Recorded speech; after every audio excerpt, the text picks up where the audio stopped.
I'm very happy to receive this gift today of a 2-year-old pear tree. This one is called Beth on a quince rootstock. And now's the perfect time to get quince into the ground, pears into the ground, and quinces, all fruit trees. And often they'll come and bear roots, so they've got to be dealt with quite quickly. I've dug a decent sized hole, got the levels right, and mixed in some leaf mold to the soil that it would naturally grow in. Now it's just a case of covering it over to the level. You can see that it was grown in its pot when it came as a bare root tree. Cover this over,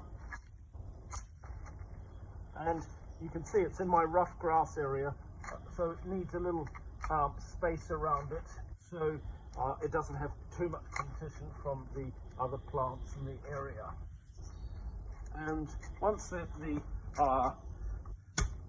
ground is at the level you want, it's just then a case of pushing it down to make sure it's firm.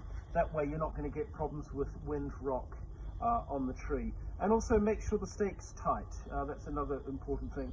I will actually change this stake and put a much more substantial stake a lot shorter in, just till it gets established, and probably take it out next summer. So this is the fourth of pear tree that I've added to my new garden. Thanks.